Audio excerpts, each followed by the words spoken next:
Really appreciate Coach Bandstra having me. I'm excited to talk to you guys about something that kind of became near and dear to me just a couple of years ago when I got my first chance to be a collegiate offensive coordinator. And that's putting together your own offensive system and building it to fit your needs. So before we get going, I do have some of my contact information down there. For those of y'all who I haven't had the chance to speak to before or aren't familiar with me, my name is Coach Skalaski. I'm the offensive coordinator at the Apprentice School in Newport, Virginia. Coach our quarterbacks as well as serve as our director of football operations. So go ahead and get started, guys. What kind of got this going for me was I was out of a job for a little bit and had some free time, so decided that I wanted to start preparing myself for what could be next. And one of the key components that really got me going was I started with the end in mind. I knew that at some point in my career, whether it was my next job or somewhere 10 years down the road, that I wanted to be an offensive coordinator, or something I wanted to have the chance to do. So in that downtime, I started with the end in mind, started with the vision of what I wanted it to look like, and kind of broke it down from there. So the first thing you got to ask yourself is, what is your offensive identity? Who are you going to be as an offense? And kind of what that means to me is describe what you want to hang your hat on, what's going to be the go-to as an offense. But then how do you want to make it happen? How are you going to do it? And then I think kind of two questions, if you're having a hard time coming up with that, two questions that you got to be able to answer: what kind of offense do you want to run? And what's your tagline going to be? When I say tagline, I mean, what's that thing that your players are going to echo after you're done talking to them? For us, it sounds silly, but for us, it's 11-man football. Our guys, they joke around about time. We play 11-man football. What that means for us is, in our offense, our quarterback is always involved in the run game, whether it's a read, he's carrying the ball, it's an RPO. We're never just going to hand off power out of the I formation and let our quarterback sit there and watch. Because when you do that, your quarterback's a spectator, and then you're playing 10 on 11. So our guys know we play 11-man football. And then be able to continue to talk that talk. So things that you want your offense to be about need to be talked about daily. If you're going to be a downhill physical power team, you need to talk about physicality and crashing the hip and all the things that are going to make that up. If you're going to be an air raid team, you got to talk about reading that triangle and meshing right at the right depth and all those things that you need to be able to talk that talk on a daily basis. So kind of like I mentioned before, how our players sort of joke around about the phrase 11-man football. If they're joking about it, it means they know it and they remember it. So having those things that are indelled in your guys' minds, you got to have you as well as your staff talk the talk on a daily basis of the things that build up your offensive identity. So once you kind of get the idea of where you want to go and who you want to be, now you got to start fleshing out kind of that second question. How are you going to do it? How are you going to make it happen? So we talk about offensive procedures, all the things that go into, you have the idea about the play, and now all the steps that it takes to get that play communicated to your players on the field to have them ready to execute it. So the biggest one that I started with and wanted to have down pat is staff communication. It's got to get on game day from the coordinator calling the plays to whoever is going to communicate it, the signaler, however you do it, to the quarterback on the field. How are you going to make that happen? For us, we're a smaller college football program. I'm a sideline coordinator, and I signal myself. Depending on the game, sometimes I'll have an extra guy as kind of our dummy signaler, but usually I'm signaling myself. And for me as a first-year coordinator, back in 2018, that was important to me that I said, you know what, if I can take out one of these steps and get it straight from the coordinator to the quarterback, that could eliminate some headaches for me, especially in year one. And then, just kind of got used to it and kept rolling with it. Kind of the next, are you going to be a huddle team? Or are you going to be a no huddle team? You're going to be a sugar huddle team where you partially huddle. There's all different kinds of thoughts on that, but that's going to be a big step in your communication process. Is the quarterback going to communicate to everybody in the huddle? Or your receivers and backs and tight ends, are they going to need to know the signals too in the process for communicating? Personnel changes. My biggest fear when I got my first chance to be a coordinator was that we were going to mess this up, that we were going to get delay of games or have 12 men on the field. So I wanted to have a system for how we were going to change personnel. And that first year, you can say it sounds high school hairy all you want, we made players high five on their way off the field. So when we went from 11 personnel to 12 personnel and that slot receivers coming out of the game and the second tight ends coming in, they had to find each other, lock eyes, and clap hands on their way off the field because I knew I was not going to be the guy that got a procedure penalty in my first year as a coordinator. Kind of like we talked about before, there's a lot of ways to communicate your actual verbiage. You can signal, you can wristband, and I've even at the high school level, the quarterback comes over and you shout a play to him and then you go. So I've seen it all different sorts of ways. You got to fit it in to your kind of personality and what can your guys handle? What can your quarterback handle? What can the rest of your team handle? You may want to be wide open, no huddle, signaling to everybody, but you may have a freshman receiver that's got to play for you and he can't grasp the signals. So you may have to huddle up a little bit or kind of that sugar huddle where some guys get lined up, some guys come in and get a play. You may have to cater that a little bit to your guys. Something as simple as the cadence operation. What is your quarterback going to say pre-snap to let everybody know we're live? Who's he going to point at? Any of that stuff, setting protection. And what is your cadence going to be? Are you a down set hut? Are you a ready go? Whatever it is, you want to have those answers so you're not sitting there in your first install meeting and your quarterback asks you how are we going to snap the ball. And then the last one that was really important to me because at other places I've been on some staffs where we did it really well.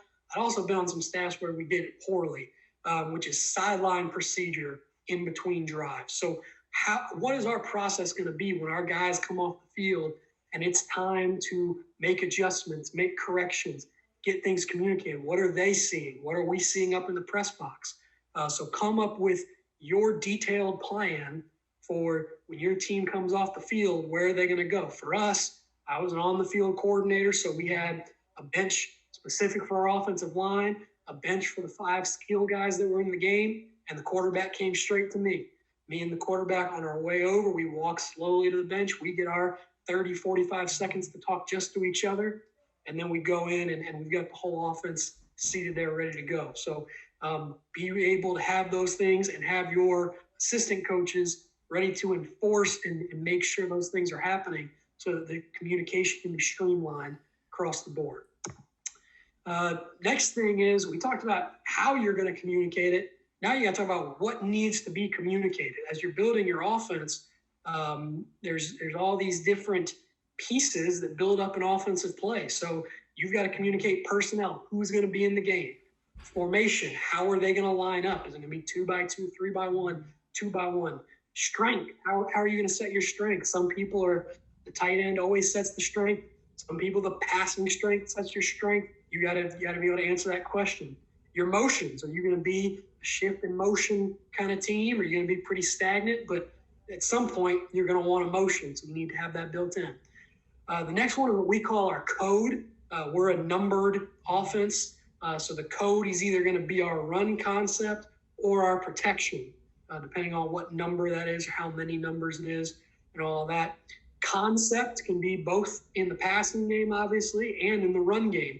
If we want a variation of something, if we want zone insert, if we want power read, we can tag something and change it from just that code something else. And then you got your variations where maybe we run stick and now we run stick nod. So all these things that kind of build in to your language. So kind of breaking that out, right? This is a super complicated one, right? We got a personnel, a formation, a strength, a motion, a code, a concept, and a variation, okay? So sometimes I got ace trips right, Z cross 60 dance or X under. And then other times it's just rocket right 24. So just because you have all of these things, you don't have to use them every play. You don't have to sound like John Gruden on Hard Knocks, but you want to have a way to communicate everything that you want to communicate. Kind of the way when people ask what our playbook looks like or what our system, what can we do in our system, we can do everything. there is a way to call every play that exists. But if I tried to run every play, we would be terrible. We wouldn't be good at anything.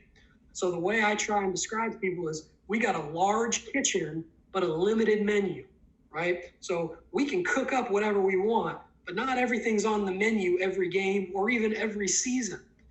So evaluating, the way we always work is what do we do well? What do our guys do well? What do they understand? And that's what makes its way onto the menu.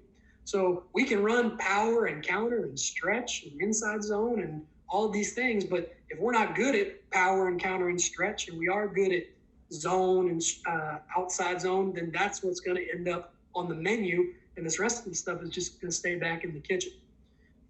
All right. The last thing that really became important to me, especially, and this came kind of after the fact, this was once I got going a little bit, was defensive identification, because we talked about how we were going to communicate on the sideline, what the procedure was, where people were going to be standing, who was going to be where. But then, just like with offense, when you talk about what language you're going to talk in the offense, you got to have a common language on defense as well so that you can effectively communicate. I remember early on, we would come to the sideline and somebody would sit down and we would say, okay, who made the tackle? And our offensive lineman would say, the linebacker. Well, they had 2 or 3, sometimes 4 linebackers on the field at a time. So that didn't help us at all. So what we did was we came up with a system to identify all 11 defensive guys, and it doesn't change no matter where they're lined up. They have 11 guys, and even if a guy is a stand-up backer one play, and the next play it's a whole different kid and he puts his hand in the dirt, he still has a defensive designation in our system. So if our kid says the end to me, the end made the play, I know that's the strong side defensive end. There's no confusion about which end. There's no confusion about where he lined up, where he came from. If the strong end makes the play, they're going to tell me the end. So now we are speaking the same language and able to communicate on the sideline more effectively.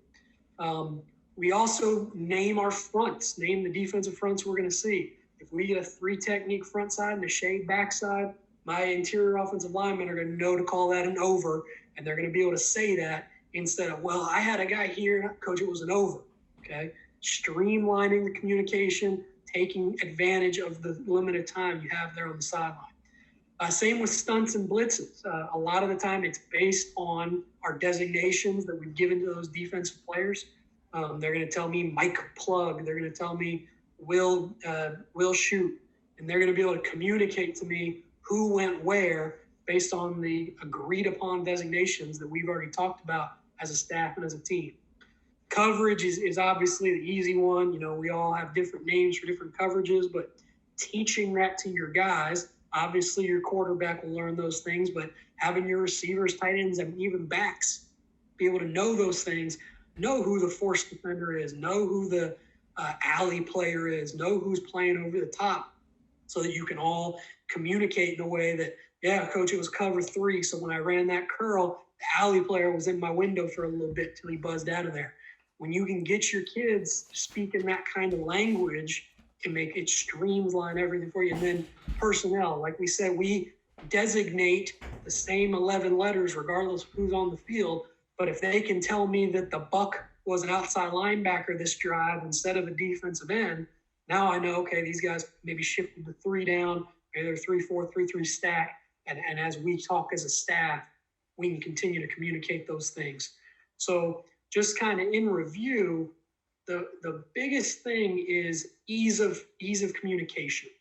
You want to create your system in a way that you have a plan of how you're going to communicate everything that needs to get communicated between you and your staff and between you and your players as well.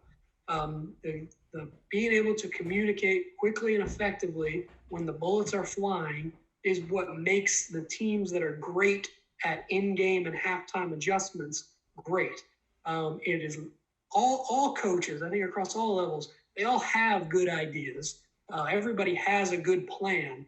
How are you going to implement your plan and be effective with your plan when the bullets are flying and everything's going on? And that's really what separates the great ones. So I hope this was helpful for you guys. I hope it helps you as you look forward to putting your plan together.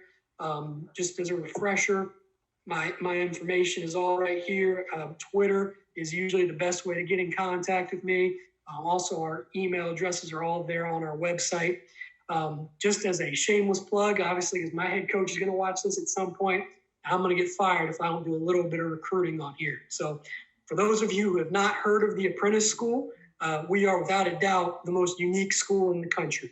We're the only school owned by a Fortune 500 company, and that's Huntington Ingalls. What Huntington Ingalls does to get on the Fortune 500 list is we have the exclusive contract to build every aircraft carrier and nuclear-powered submarine for the U.S. Navy. So our young men that come to the Apprentice School not only get their traditional college education, they also learn a trade and work on one of the nation's biggest naval shipyards. So our guys, they learn one of the 19 different trades or disciplines that go into building these amazing battleships, things like HVAC, electricians, welding, pipe fitting, and they also take some traditional college classes. They're going to take their college level math, college level English, and every guy that graduates from our program is granted an associate's degree at a minimum with the chance to earn bachelor's degrees as well. All of that, however, as good as that sounds, that's not what makes us the most unique school in the country. Every single young man or young woman that comes to the Apprentice School is 100% tuition free. The Apprentice School doesn't even have a financial aid office. We couldn't take money from you if we wanted to. Along with that, they get paid on a 40-hour work week, whether they are sitting in the classroom on Monday through Friday, or if they're down doing their on-the-job training. They're getting paid on a 40-hour work week at a starting wage of $18.32 an hour. Our freshmen on average make about $35,000 their freshman year. And because of scheduled raises as unionized workers, they get a raise every 90 days for their first 2 years, just for being where they're supposed to be, doing what they're supposed to do. Our guys are making about $65,000 by the time they reach their senior year. On top of all of that, anybody that completes our 4-year program is guaranteed, 100% guaranteed, a job with our company, which is, like I said, number 7 on the Fortune 500 list currently. So we think it's an outstanding deal going. For coaches that are watching this, if you think you have a young man that may fit that, I can give you more information about our academic requirements. We're looking for guys in kind of the 2.8 and higher range. This is not the place for your guy that, coach, he's a great player, hard worker, I just don't think he's college material. That's what this place has been in the past. They've kind of moved away from that, looking for those future CEOs and future leaders of the company. And if you reach out to me, I can give you more specifics on the academic requirements because they are a little bit unique. But in a nutshell, we're going to evaluate every transcript individually, looking at guys' math and science scores to make sure that they have an aptitude for the things they're going to do and learn here. So that's my 5-minute recruiting spiel, because I know my head coach is going to watch this at some point, and we're always recruiting. Coach, I really appreciate you having me. If there's any questions that you have or anybody else, I'd be happy to answer.